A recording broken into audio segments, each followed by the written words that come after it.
So today we're going to go ahead and convert this to tubeless. I actually already did the front tire. I did use the tutorial from a channel called Blind Stuff MTB. He does a really in-depth, great tutorial on how to convert to tubeless. So I'll leave a link to it somewhere up here in the description. If you are considering going tubeless, definitely watch his. Mine's not going to be as instructional. I'm just going to kind of learn to do this. I've never done it before. It's not the hardest process in the world. There's just a learning curve to it. I think I did most of my mistakes on this one, so this one should go a little bit smoother. Hang out with me and we'll get this converted. I should have put that in the lowest gear.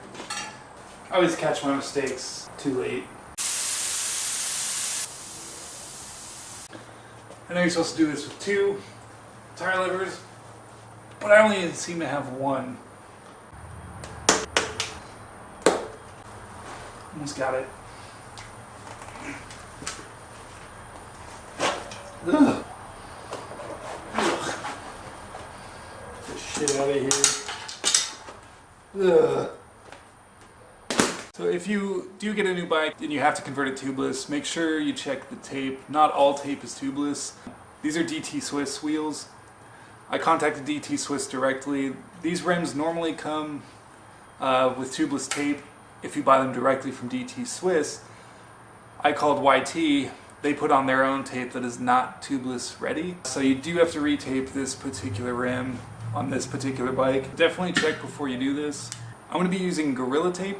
A ton of people said that's great. Actually, I called YT and they recommended it as well. It seems to be holding up on the front so far, and I hope it lasts. I don't have to do this again because this isn't that much fun. It's not the worst thing in the world, but I'd rather just be riding it. You know.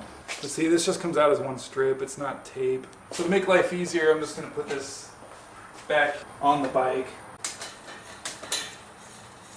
So before you go throwing tape on there willy-nilly, you do need to clean the rim surface just with some alcohol.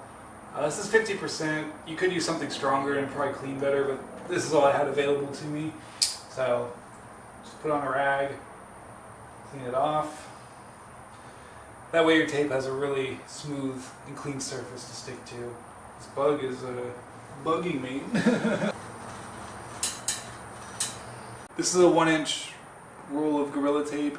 If you are lucky enough, your rim might be a little bit wider than this. This is a pretty thin wheel.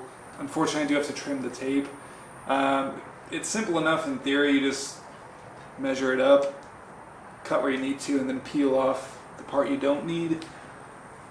I did that with the front rim, but unfortunately, the tear got a little wonky, and it got a little thicker towards the end, and a little thinner at parts, so it wasn't like a great tape job by me.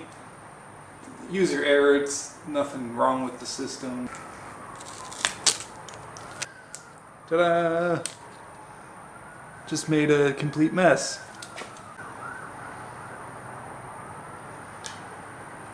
Stay right there. Boom. So I don't know if you can see that, but I made a little cut there. So you just go ahead and reapply the tape. Hold down the part you want to use, and then you're going to peel back the cut part. And you need to pull off quite a bit. That was my problem on the front tire. I didn't peel this back enough, and then before I even looped around the whole rim, I was back to the original width of the tape.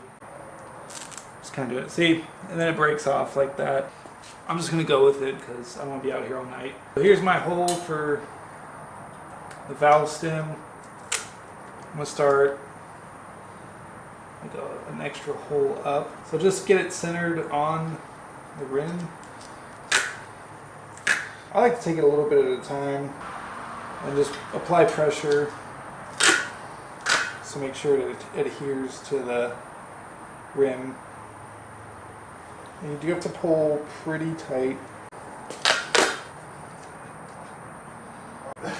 I need to cut down that branch.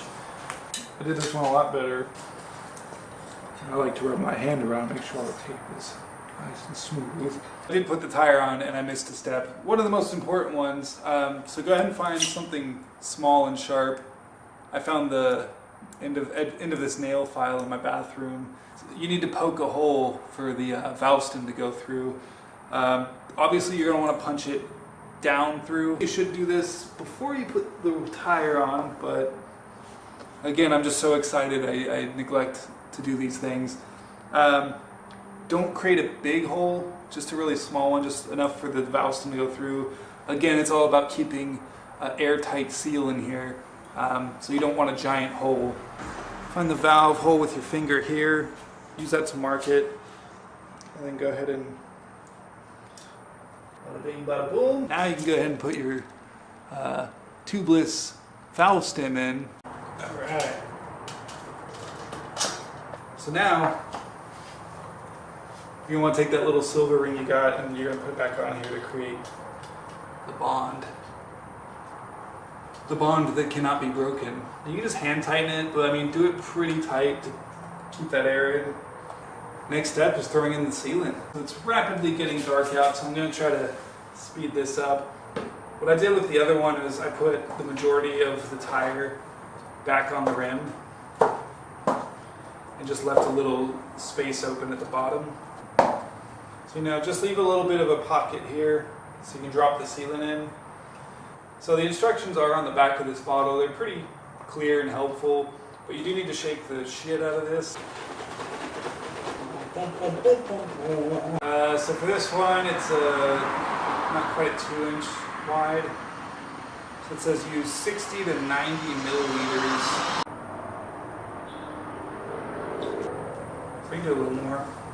Now what you want to do is go ahead and start rotating the wheel so that sealant gets everywhere.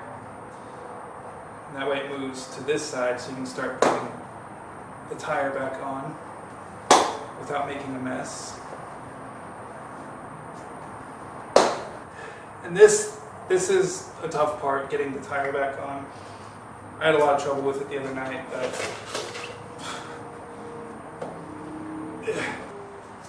I'm not very strong. Woo! Warning, there's about to be a lot of swear words. For me, it's easier sitting down for some reason. Okay. There we go. Here comes the fun part. Depends how you view it. But you gotta pump really fast, really hard, get that air in there. It does have a removable core. I didn't do that last time, and I actually got it at the seat. Maybe I'm just super manly, but I figured we can do it this way. So just make sure the tire is all the way on the rim, and then Hulk out.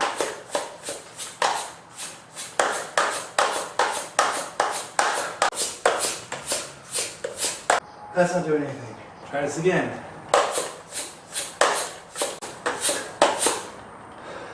Something's not right.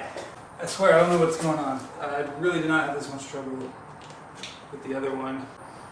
It is not seating at all, which sucks. I'm getting frustrated here.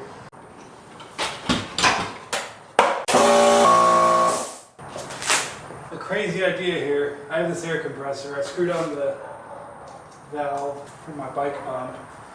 Let's see if this works. Oh my god, it's working. Yes! Success! Thank you, air compressor. Now you hear it seating onto the bead. That's a good sound. I got very lucky here. For some reason it did not want to seat with the hand pump. It was kind of actually easy on the front tire, like I had no issues at all. This one just didn't want to do it, so luckily we had the air compressor. Saved our ass. Now you just do this. Shake it around. I'm winded. This was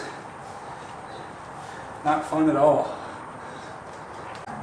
Do this. Go all the way around. And shake. Shake. Shake. Senora.